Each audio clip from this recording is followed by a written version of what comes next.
अकबर, बीरबल और घोड़े के चने। एक अनोखी समस्या। एक बार सम्राट अकबर के दरबार में एक अजीब मामला पेश हुआ। एक धनी व्यापारी ने शिकायत की कि उसका घोड़ा बीमार पड़ गया है और वह चारा खाने से मना कर रहा है। उसने बताया, जहां पनाह, यह घोड़ा मेरे लिए बहुत महत्वपूर्ण है, लेकिन पिछले कुछ दिनों से यह चने नहीं खा रहा। मैंने तमाम वैद्य और जानवरों के डॉक्टरों को बुलाया, पर कोई भी इसे ठीक नहीं कर सका। अकबर ने दरबारियों की ओर देखा और पूछा, क्या किसी के पास इस समस्या का कोई हल है? सभी दरबारी एक दूसरे का मुंह देखने लगे। किसी को भी समझ नहीं आ रहा था कि घोड़े को चने न खाने की समस्या का हल कैसे निकाला जाए। तभी अकबर ने बीरबल की ओर रुख किया। बीरबल, क्या तुम इस समस्या का समाधान कर सकते हो? बीरबल मुस्कुराए और बोले, जहां पनाह, यह समस्या थोड़ी अनोखी जरूर है, लेकिन इसका हल संभव है। मुझे बस 3 दिन का समय चाहिए। बीरबल की चालाक। बीरबल ने व्यापारी से कहा, मुझे तुम्हारा घोड़ा दे दो। इसे मैं 3 दिन अपने पास रखूंगा और फिर तुम्हें लौटा दूंगा। व्यापारी मान गया और घोड़ा बीरबल के साथ चला गया। बीरबल ने घोड़े को अपने घर ले जाकर सबसे पहले उसे पानी पिलाने से मना कर दिया। 3 दिन घोड़े को केवल चने दिए गए, लेकिन पानी नहीं दिया गया। घोड़ा बहुत परेशान हो गया। तीसरे दिन जब घोड़े की प्यास अपने चरम पर पहुंच गई, तो बीरबल ने एक बर्तन में चने डालकर उसमें पानी मिलाया। जैसे ही घोड़े ने पानी देखा, उसने बिना सोचे समझे बर्तन में मुंह डाल दिया और चने खाने लगा। दरबार में समाधान। तीसरे दिन बीरबल घोड़े को लेकर दरबार पहुंचे। व्यापारी ने देखा कि उसका घोड़ा खुश था और चने खा रहा था। उसने बीरबल से पूछा, यह चमत्कार आपने कैसे किया? बीरबल ने हंसते हुए कहा, यह चमत्कार नहीं है, बस समझदारी है। मैंने तुम्हारे घोड़े को 3 दिन तक पानी से दूर रखा। जब उसे बेहद प्यास लगी, तो मैंने चने और पानी को मिलाकर उसे दिया। भूख और प्यास के कारण उसने चने खा लिए। अकबर ने बीरबल की बुद्धिमानी की प्रशंसा की और कहा, बीरबल, तुम सचमुच असाधारण हो। सभी दरबारी और व्यापारी भी बीरबल की तारीफ करने लगे। नैतिक शिक्षा। किसी भी समस्या को हल करने के लिए धैर्य और बुद्धि का प्रयोग करना चाहिए। हर समस्या का हल सूझबूझ और सही दृष्टिकोण से निकाला जा सकता है। बीरबल और जंगल का रहस्य। एक दिन अकबर के दरबार में एक जंगल का राजा आया और उसने कहा, जहां पनाह, मेरे जंगल में कुछ अजीब घटनाएं हो रही हैं। रात को वहां आवाजें आती हैं और जानवर भी बुरी तरह डरते हुए इधर-उधर भागते हैं। मैंने कई बार अपने सैनिकों को भेजा, लेकिन उन्हें कुछ नहीं मिला। मैं समझ नहीं पा रहा हूं कि यह क्या हो रहा है। अकबर ने जंगल के राजा की बात सुनी और कहा, बीरबल, तुम इस रहस्य का समाधान ढूंढो। यह बहुत महत्वपूर्ण है कि हम जानें कि आखिरकार वहां क्या हो रहा है। बीरबल ने कहा, जहां पनाह, मैं इस रहस्य का पता लगाने के लिए उस जंगल का दौरा करूंगा। जंगल में बीरबल का आगमन। बीरबल जंगल में पहुंचा और वहां के जानवरों से बातचीत करने लगा। उसने देखा कि कुछ जानवर बहुत डरते हुए इधर-उधर भाग रहे थे, जबकि कुछ और शांत थे। बीरबल ने जंगल के एक कोने में एक छोटा सा झोंपड़ा देखा, जिसके पास अजीब सी आवाजें आ रही थीं। बीरबल ने सोचा, यह झोंपड़ा क्या है और यह आवाजें क्यों आ रही हैं? वह झोंपड़े के पास पहुंचा और देखा कि वहां कोई भी नहीं था, लेकिन झोंपड़े के अंदर से हवा की अजीब सी आवाजें आ रही थीं। बीरबल ने झोंपड़े को ध्यान से जांचा और पाया कि अंदर से कोई वस्तु गिरने की आवाजें आ रही थीं, जैसे कोई बोतल या बर्तन गिर रहे हों। बीरबल ने झोंपड़े की छत और दीवारों की गहरी जांच की। उसने देखा कि झोंपड़े के अंदर कुछ पत्थर और लकड़ी के टुकड़े रखे हुए थे। फिर उसने उन चीजों को हटा दिया और पाया कि छत में एक छोटी सी सुरंग जैसी जगह थी। वह समझ गया कि यह सुरंग कहीं न कहीं और खुलती होगी। बीरबल ने उस सुरंग को और गहरे जाकर देखा। कुछ दूर जाकर वह सुरंग एक अंधेरे कमरे में खुली। वहां बीरबल ने देखा कि कुछ लोग किसी जादू के साथ उस जंगल को डराकर अपनी योजना बना रहे थे। जादूगरों का रहस्य। बीरबल ने देखा कि कुछ जादूगर उस जंगल को डराने के लिए किसी प्रकार का जादू कर रहे थे। वे जानवरों को डराकर जंगल के राजा को परेशान कर रहे थे ताकि उन्हें जंगल का नियंत्रण मिल सके। यह जानकर बीरबल ने तुरंत उनकी योजना को समझ लिया।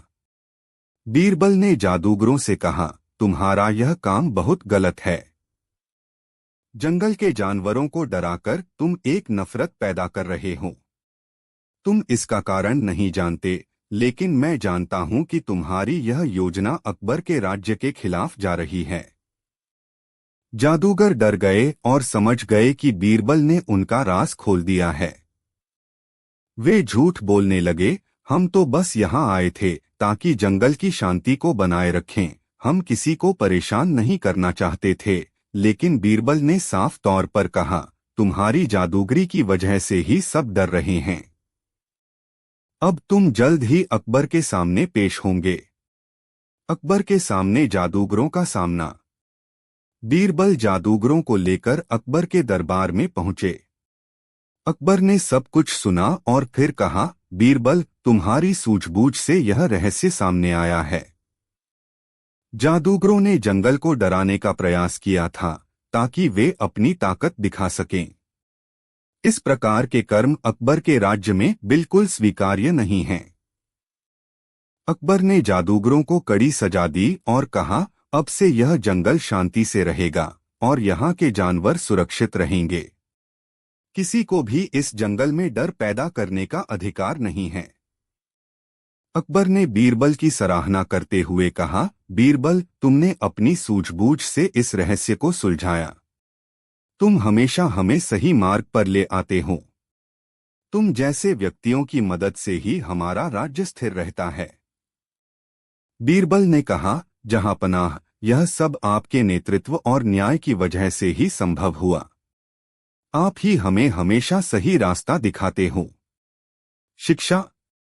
इस कहानी से यह सीखने को मिलता है कि डर और भ्रम फैलाने से किसी का भला नहीं होता।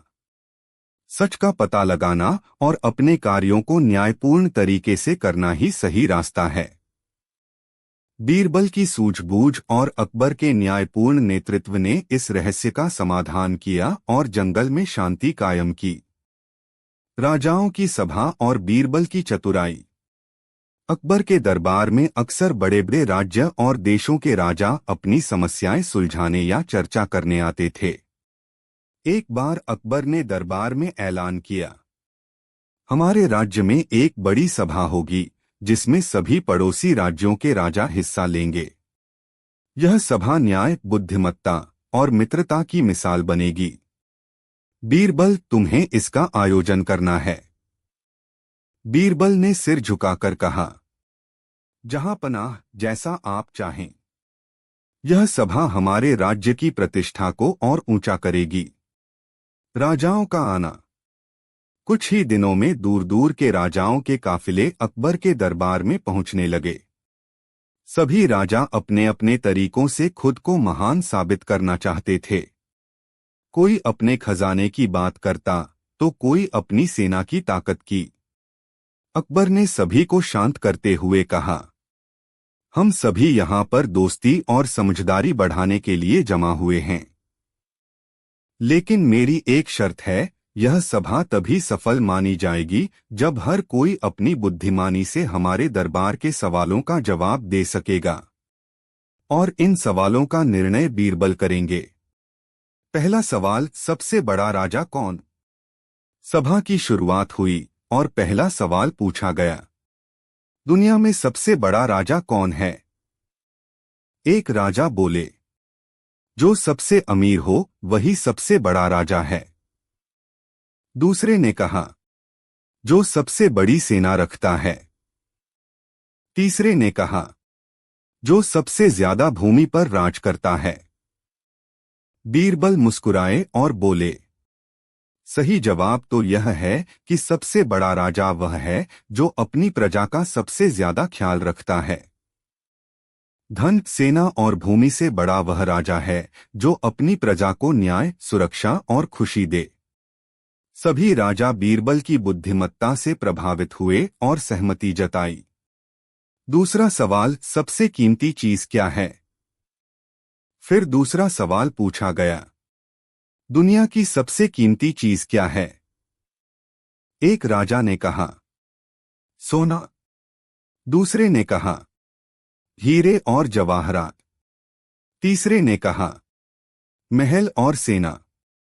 बीरबल ने जवाब दिया, सबसे कीमती चीज समय है।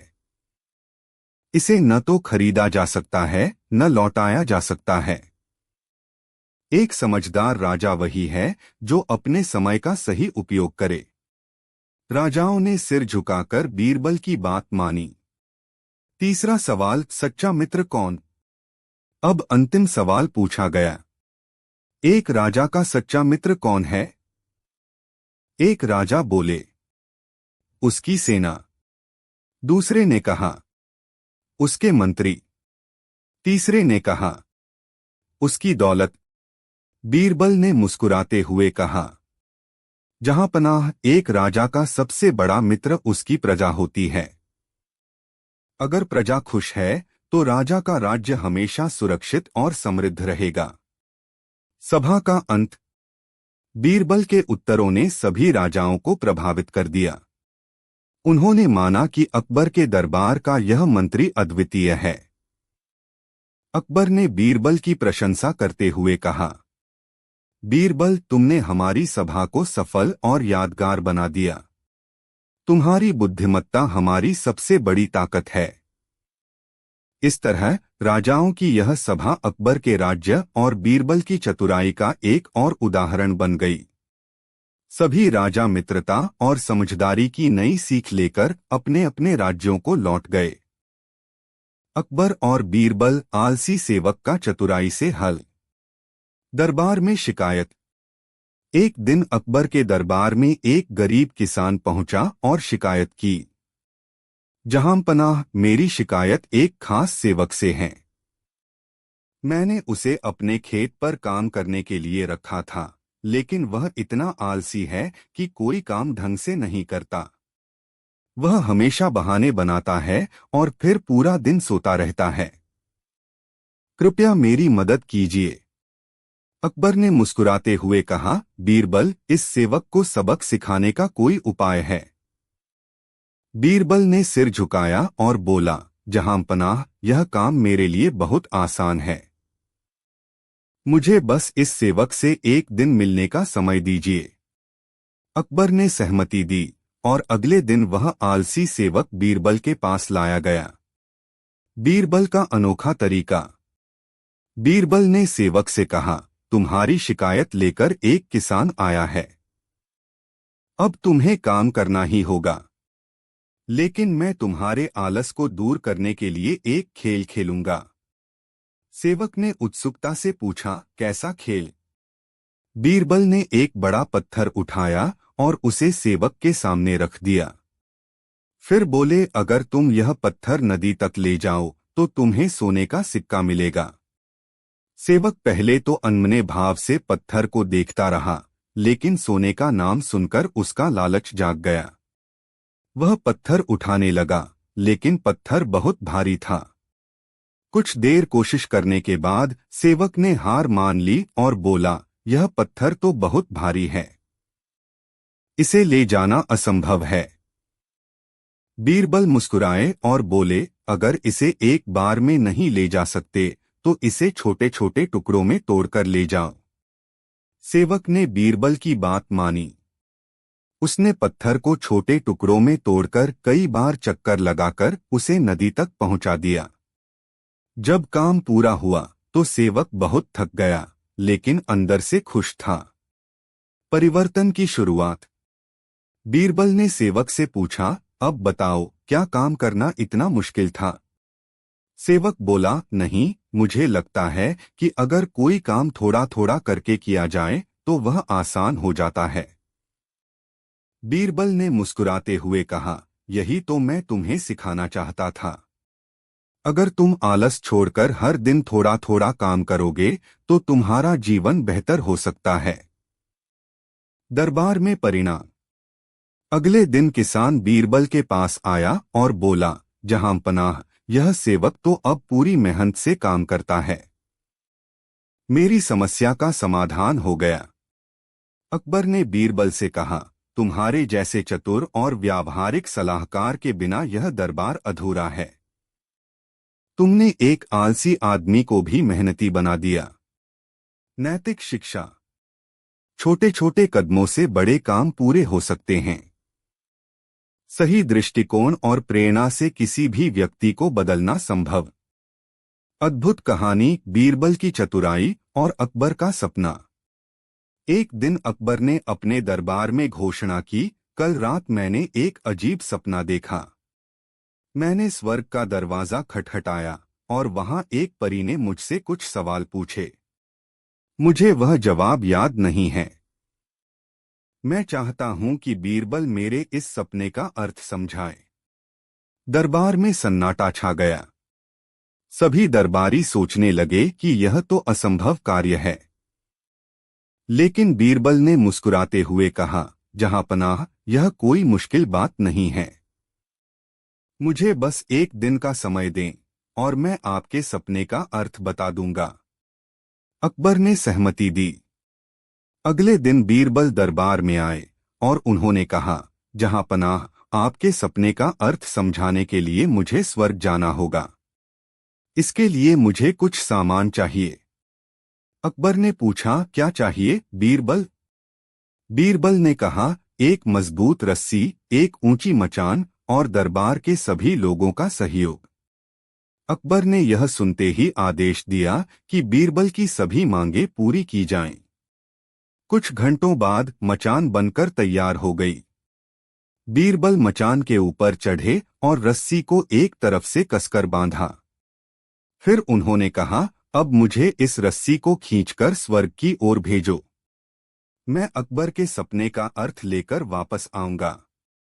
यह सुनकर दरबारी हंसने लगे, लेकिन बीरबल ने गंभीरता से कहा, जो लोग मेरी मदद नहीं करेंगे वे अकबर के सपने के सत्य को जानने से वंचित रहेंगे। सभी दरबारियों ने रस्सी खींचना शुरू किया। अचानक बीरबल ने मचान से नीचे छलांग लगाई और कहा, स्वर्ग से समाचार आ गया। अकबर ने उत्सुकता से पूछा, क्या समाचार है? बीरबल ने कहा, जहां पनाह, परी ने कहा कि जो राजा अपने सपनों को समझने के लिए इतने अजीब तरीके अपनाता है वह सबसे विचित्र और अनोखा है। इसका मतलब है कि आपका सपना आपको अपनी कल्पनाशीलता और न्यायप्रियता के लिए प्रेरित कर रहा है। अकबर यह सुनकर हंस पड़े और बोले, बीरबल, तुमने न केवल मेरे सपने का अर्थ समझाया बल्कि हमें हंसी का अवसर भी दिया। सच में तुम्हारी चतुराई अद्वितीय है। निष्कर्ष, कल्पनाओं को साकार करने के लिए केवल चतुराई और हाजिर जवाबी की जरूरत होती है। अनोखा दरबार। अकबर और बीरबल के किस्सों में एक और अनोखा वाकया जुड़ा, जब बादशाह के दरबार में एक अजनबी व्यापारी ने आकर चौंकाने वाली घोषणा की। उसने कहा, जहां पनाह, मैं एक ऐसी पहेली लेकर आया हूं जिसे सुलझाने वाला व्यक्ति मेरे पास मौजूद बेशकीमती खजाना जीत सकता है। लेकिन अगर कोई इसे न सुलझा सका तो उसे मेरी शर्त माननी होगी। अकबर ने पूछा, क्या शर्त है? व्यापारी ने चालाकी से मुस्कुराते हुए कहा, जिसे मेरी पहेली का उत्तर न आए उसे मेरे साथ पूरे 1 महीने तक मेरे व्यापार में काम करना होगा। दरबार के सभी दरबारी उत्साहित हो गए और पहेली सुनने के लिए उत्सुक थे। अकबर को अपनी बुद्धिमत्ता पर गर्व था और उन्होंने व्यापारी की चुनौती स्वीकार कर ली। पहेली का सवाल। व्यापारी ने अपनी पहेली पेश की। 3 चीजें हैं, जो साथ होती हैं पर दिखती नहीं और बोलती नहीं। उनके बिना हर जगह सन्नाटा है। बताओ वह 3 चीजें क्या हैं? दरबार में सन्नाटा छा गया। सभी दरबारी सोच में पड़ गए। अकबर भी गहरी सोच में डूब गए, लेकिन उत्तर किसी के पास नहीं था। तब अकबर ने कहा, बीरबल, तुम्हें इस पहेली का जवाब देना होगा। बीरबल का उत्तर। बीरबल मुस्कुराए और व्यापारी की ओर देखकर बोले, पहेली का उत्तर है हवा, सुगंध और स्पर्श। ये तीनों हमेशा साथ होती हैं, दिखाई नहीं देती और न बोल सकती हैं। इनके बिना जीवन अधूरा है। व्यापारी यह उत्तर सुनकर हक्का बक्का रह गया। उसने माना कि बीरबल ने सही जवाब दिया। व्यापारी का छल। लेकिन व्यापारी ने हार मानने की बजाय एक और चाल चली। उसने कहा, जहां पनाह, बीरबल ने सही जवाब दिया, लेकिन मेरा खजाना उसे तभी मिलेगा जब वह मेरे दूसरे सवाल का भी उत्तर दे सके। अकबर ने नाराज होकर कहा, ठीक है, पूछो तुम्हारा दूसरा सवाल। व्यापारी ने पूछा, ऐसी कौन सी चीज है जो हर किसी की होती है लेकिन कोई उसे देख नहीं सकता? बीरबल ने तुरंत जवाब दिया, यह हर इंसान की परछाई है।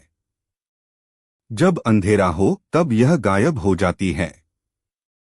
इसे हम देख नहीं सकते, लेकिन यह हर समय हमारे साथ होती है। व्यापारी की सभी चालें विफल हो गईं। वह झुंझलाकर बोला, जहां पनाह, बीरबल से मैं हार मानता हूं। मेरा खजाना अब आपका है। अकबर ने खजाना प्रजा की भलाई के लिए इस्तेमाल करने का आदेश दिया। बीरबल ने अपनी बुद्धिमत्ता और तेज दिमाग से व्यापारी की चालाकी को हराया। इस घटना ने फिर साबित कर दिया कि ज्ञान और चतुराई के सामने कोई भी चालाकी टिक नहीं सकती। उपहार का बंटवारा, अकबर बीरबल का रोचक किस्सा। मुगल बादशाह अकबर उदारतावादी थे। इसलिए बादशाह अकबर समय समय पर अपनी प्रजा से मिलने के लिए प्रजा मिलन दरबार लगाया करते थे। दरबार में बादशाह अकबर लोगों से मिलते, उनको सुनते और जिनसे प्रसन्न होते उनको उपहार देते। एक बार इसी प्रकार का दरबार लगाया था। दूर दूर से सभी लोग मिलने आ रहे थे। एक दूर दुराज गांव में महेशदास नाम का आदमी रहता था। महेशदास ने भी मन बनाया कि ये बादशाह लोग किस प्रकार रहते हैं, उनकी जीवन शैली कैसी है। चलो एक बार देखकर आते हैं। यह विचार बनाकर महेशदास निकल पड़े। महेशदास जब महल के बाहर पहुंचे तो देखा कि बहुत सारे लोग बादशाह से मिलने के लिए पंक्ति बनाकर खड़े थे। पहरेदार एक एक करके सभी से एक एक स्वर्ण मुद्रा ले रहा था। लेकिन महेशदास तो खाली हाथ आए थे। फिर भी महेशदास पंक्ति में लगे रहे। जब महेशदास की बारी आई और पहरेदार ने मुद्रा मांगी तो, भाई मेरे पास तो कुछ नहीं है, मैं तो बस ऐसे ही बादशाह से मिलने आया। पहरेदार ने मना कर दिया, ऐसे तो हम नहीं जाने देंगे। महेशदास के निवेदन के बाद एक शर्त पर जाने की मंजूरी दी। महेशदास ने भी हाँ भर दी और शर्त को पूरा करने का वादा किया और महल के द्वार में प्रवेश कर गया।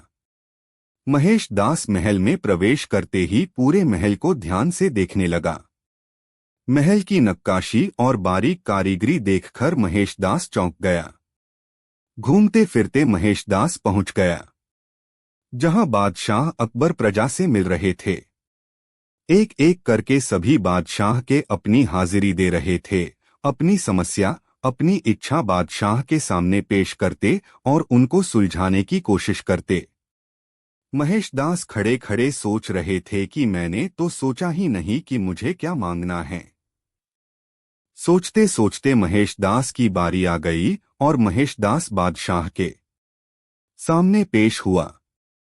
बोलो, क्या नाम है तुम्हारा और कहां से आए हो तुम? जी, जहां पनाह, मेरा नाम महेशदास है और मैं आपके ही सल्तनत के दूर गांव का आम नागरिक हूं। बोलो, क्या फरियाद लेकर आए हो? जी जहां पनाह, मुझे कुछ नहीं चाहिए। मैं तो बस आपसे ही मिलने आया हूं। तुमने अपना नाम क्या बताया? जी महेश दास। हाँ, महेश दास, हम तुम्हारी उदारता से अति प्रसन्न हुए। तुम बादशाह अकबर के दरबार में खड़े हो, हम तुमको ऐसे ही खाली नहीं जाने देंगे। और तुम यहां से खाली हाथ जाओ, हमारी शानो शौकत को शोभा नहीं देता। तुम कुछ भी मांगो। बादशाह के इतने आग्रह पर महेशदास ने अपनी फरमाइश पेश की। जहां पनाह, मुझे अपनी नंगी पीठ पर 100 कोड़े चाहिए। बादशाह ऐसी फरमाइश सुनकर चौंक गए। बादशाह ने कारण पूछा तो महेशदास ने कहा, बाहर जो आपका पहरेदार खड़ा है, उसके साथ हमारी एक शर्त लगी है कि दरबार से हमको जो कुछ भी मिलेगा उसका आधा हिस्सा उसको देना पड़ेगा। बादशाह ये सुनकर थोड़े बौखला गए और उन्होंने मुंह बनाकर पहरेदार को बुलाने को भेजा। पहरेदार ने बादशाह को झुककर सलाम किया।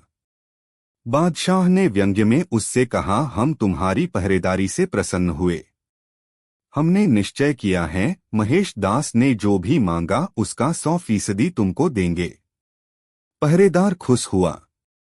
जी जहांपना, जैसा आप उचित समझे। क्या तुम सुनना नहीं चाहोगे कि इसने फरियाद की? बादशाह अकबर बोले। जी जहांपनाह, जरूर। पहरेदार बोला। इसने महेशदास 100 कौड़े मांगे और हमने इसकी मंजूरी भी दे दी। बादशाह ने गुस्से में आकर सैनिकों से कहा, इसे गिरफ्तार कर लो और इसकी अच्छे से फरियाद पूरी करो। हाँ तो महेशदास, तुम हमको बेहद पसंद आए।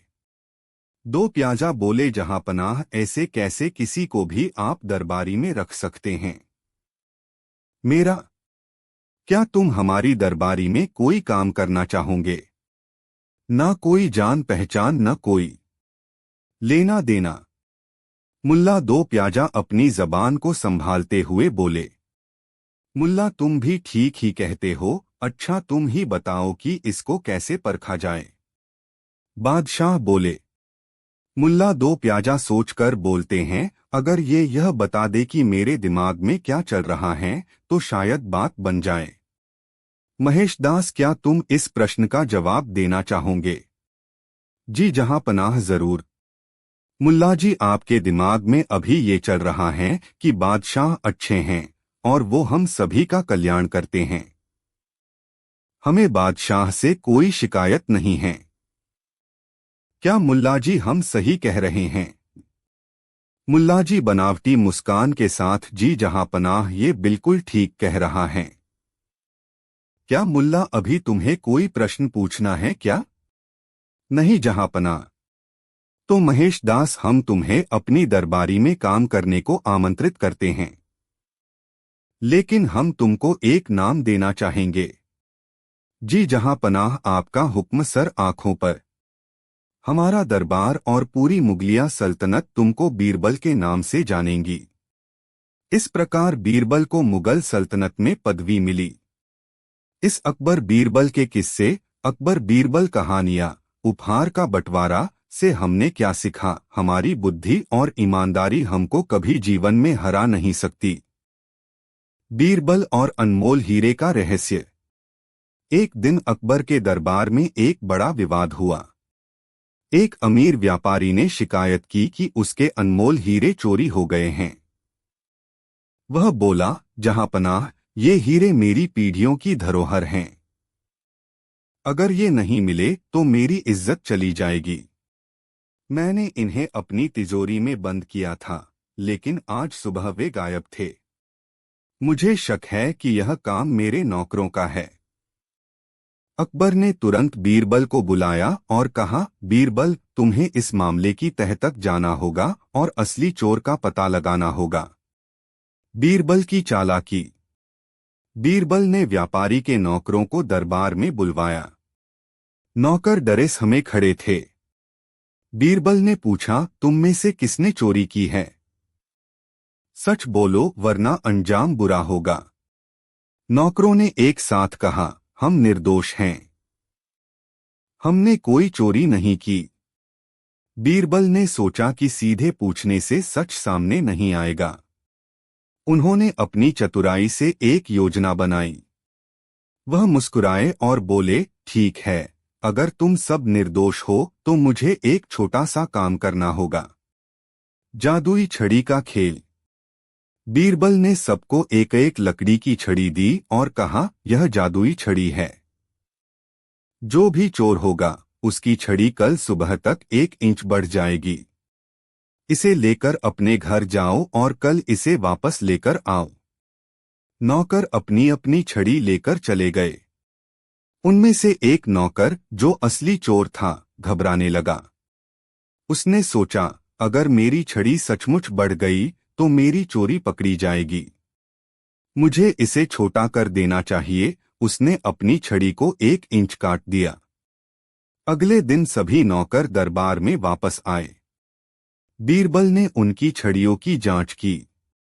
जब उन्होंने चोर की छड़ी देखी तो वह बाकी छड़ियों से 1 इंच छोटी थी। बीरबल मुस्कुराए और अकबर से बोले, जहांपनाह, यही है असली चोर। इसने डर के कारण अपनी छड़ी काट दी क्योंकि इसे लगा कि वह बढ़ जाएगी। अकबर चोर की चतुराई पर हंसे और व्यापारी के हीरे बरामद करवाए। चोर ने अपने अपराध को स्वीकार कर लिया। इस घटना से यह सीख मिली कि सच को छिपाने की कोशिश करने वाले लोग हमेशा पकड़े जाते हैं। बीरबल की बुद्धिमानी और चतुराई से फिर एक बार न्याय हुआ। यह कहानी अद्भुत और अनमोल है क्योंकि यह सिखाती है कि सच्चाई और चालाकी से हर समस्या का समाधान निकाला जा सकता है। एक कहानी, 4 मूर्खों की खोज। एक दिन अकबर दरबार में बैठे हुए थे। उनका मूड बहुत अच्छा था। तभी उन्होंने बीरबल से एक चुनौती भरा सवाल पूछा। अकबर, बीरबल, इस दुनिया में मूर्खों की कोई कमी नहीं है, लेकिन मैं चाहता हूं कि तुम मुझे 4 सबसे बड़े मूर्खों को खोजकर लाओ। बीरबल ने मुस्कुराते हुए कहा, जहांपनाह, यह काम मुश्किल जरूर है, लेकिन मैं इसे पूरा करूंगा। पहले मूर्ख की खोज। बीरबल ने बाजार का रुख किया। वहां उन्होंने एक आदमी को देखा जो अपने सिर पर भारी बोझा उठाए हुए था, जबकि उसके पास एक गधा भी था। बीरबल, भाई, तुम गधे पर बोझ क्यों नहीं रखते? आदमी ने जवाब दिया, मेरा गधा थक जाएगा, मैं इसे आराम देना चाहता हूं। बीरबल ने मन ही मन सोचा, यह तो पहला मूर्ख है। दूसरे मूर्ख की खोज। आगे बढ़ते हुए बीरबल ने एक किसान को देखा जो सूखी जमीन पर बीज बो रहा था। बीरबल, भाई, तुम इस बंजर जमीन में बीज क्यों बो रहे हो? किसान ने कहा, शायद भगवान दया करें और फसल उग आए। बीरबल ने सोचा, यह दूसरा मूर्ख है। तीसरे मूर्ख की खोज। फिर बीरबल ने एक आदमी को देखा जो नदी में नाव को रस्सी से खींच रहा था, जबकि नाव खाली थी। बीरबल, तुम नाव में बैठकर क्यों नहीं खींचते? आदमी ने कहा, अगर मैं नाव में बैठूंगा तो मैं खुद कैसे खींचूंगा? बीरबल ने कहा, यह तो तीसरा मूर्ख है। चौथे मूर्ख की खोज। अब बीरबल सोचने लगे कि चौथे मूर्ख को कहाँ खोजें। अचानक उनके मन में एक विचार आया और वे दरबार लौट आए। अकबर, बीरबल, तुमने 4 मूर्ख ढूंढ लिए। बीरबल हंसते हुए, जहांपनाह, चौथे मूर्ख तो आप हैं, जिन्होंने मुझे यह काम दिया, और मैं जो इस काम को पूरा करने के लिए घूमता रहा, मैं 5वां मूर्ख हूं। सारा दरबार हंसी के ठहाकों से गूंज उठा। अकबर ने बीरबल की हाजिर जवाबी की तारीफ की और कहा, बीरबल, तुमने सचमुच साबित कर दिया कि दुनिया में मूर्खों की कमी नहीं है। अद्भुत कहानी, बीरबल और अनोखा न्याय। अकबर के दरबार में एक दिन 2 व्यापारी न्याय की गुहार लेकर आए। दोनों के बीच विवाद था कि एक बेशकीमती हीरा किसका है। पहला व्यापारी बोला, जहांपनाह, यह हीरा मेरा है। मैंने इसे अपने पुरखों से विरासत में पाया है। दूसरा व्यापारी तुरंत बोला, नहीं जहांपनाह, यह झूठ बोल रहा है। यह हीरा मेरा है। मैं इसे एक दूसरे व्यापारी से खरीद कर लाया हूं। अकबर ने मामले की गंभीरता को देखते हुए बीरबल को इसे सुलझाने का आदेश दिया। बीरबल ने दोनों व्यापारियों को ध्यान से देखा और कहा, इस हीरे का मालिक कौन है, इसका पता लगाने के लिए मुझे कुछ समय चाहिए। मैं कल इसका निर्णय सुनाऊंगा। अगले दिन बीरबल ने दरबार में हीरे को लेकर एक अजीब घोषणा की। उन्होंने कहा, मैंने यह तय किया है कि इस हीरे को 2 टुकड़ों में काट दिया जाएगा। हर व्यापारी को इसका आधा हिस्सा मिलेगा। पहला व्यापारी मुस्कुराते हुए बोला, यह सही है। मुझे आधा हीरा मिल जाए तो कोई बात नहीं। दूसरा व्यापारी घबराकर बोला, नहीं, कृपया ऐसा मत कीजिए। मैं अपना दावा छोड़ देता हूं। बस इस हीरे को सुरक्षित रहने दीजिए। बीरबल ने तुरंत हीरे को दूसरे व्यापारी की ओर बढ़ाते हुए कहा, यह हीरा तुम्हारा है। अकबर और दरबारियों ने चौंककर पूछा, लेकिन आपने यह कैसे तय किया? बीरबल ने मुस्कुराते हुए कहा, जहांपनाह, असली मालिक अपनी चीज को नुकसान पहुंचाने का विचार भी सहन नहीं कर सकता। जो व्यक्ति इस हीरे को बचाने के लिए अपना दावा छोड़ने को तैयार था, वही इसका सच्चा मालिक है। अकबर ने बीरबल की बुद्धिमानी की प्रशंसा की और दूसरे व्यापारी को हीरा लौटा दिया। पहले व्यापारी को उसकी झूठी गवाही के लिए दंडित किया गया। निष्कर्ष, सत्य हमेशा अपने आप प्रकट होता है, बस उसे पहचानने के लिए बुद्धि और धैर्य चाहिए। बीरबल और अदृश्य चोर। अकबर के राज्य में एक दिन अचानक चोरियों की घटनाएं बढ़ गईं।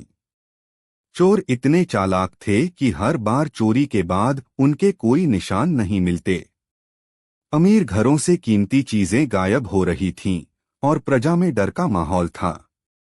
अकबर ने गुस्से में दरबार बुलाया और गुस्से से कहा, अगर इन चोरियों का जल्द हल नहीं निकला तो हमारे राज्य की प्रतिष्ठा खत्म हो जाएगी। बीरबल ने मुस्कुराते हुए कहा, जहांपनाह, इन चोरियों का रहस्य जल्द ही सुलझ जाएगा। मुझे 3 दिन का समय दीजिए। बीरबल ने सभी दरबारियों और राज्य के प्रमुख व्यक्तियों को राजमहल के मुख्य कक्ष में बुलाया। उन्होंने घोषणा की, मैंने एक जादुई मटका मंगवाया है। यह मटका चोर का पता लगा सकता है। बस हर व्यक्ति को इस मटके पर हाथ रखना होगा और कहना होगा कि वह चोर नहीं है। अगर चोर ने झूठ बोला तो मटका तुरंत रंग बदल देगा। सभी लोग इस अनोखे मटके को देखने के लिए उत्सुक थे। मटका साधारण दिख रहा था, लेकिन बीरबल ने इसे बड़ी गंभीरता से प्रस्तुत किया। मटका पर हाथ रखने का समय। सभी एक एक करके मटके पर हाथ रखने लगे और जोर से बोले, मैं चोर नहीं हूं। कुछ डरते, कुछ हंसते हुए यह प्रक्रिया पूरी कर रहे थे।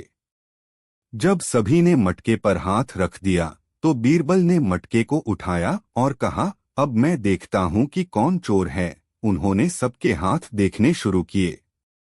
रहस्य का खुलासा। कुछ ही देर में बीरबल ने एक आदमी की ओर इशारा करते हुए कहा, यह रहा चोर। अकबर चौंक गए और बोले, लेकिन तुमने इसे कैसे पहचाना? बीरबल मुस्कुराए और समझाया, जहांपनाह, मैंने मटके पर एक साधारण चालाकी की थी।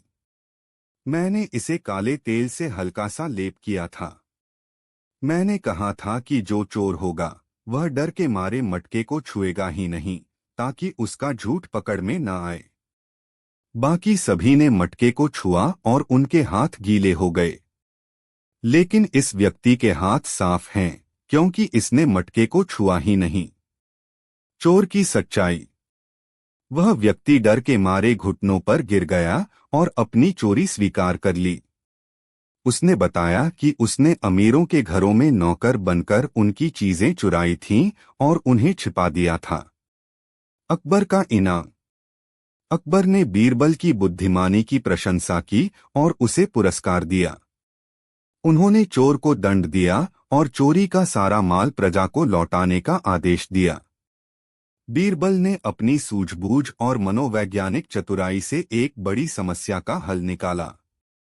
यह कहानी साबित करती है कि ज्ञान और चतुराई किसी भी समस्या का समाधान कर सकते हैं।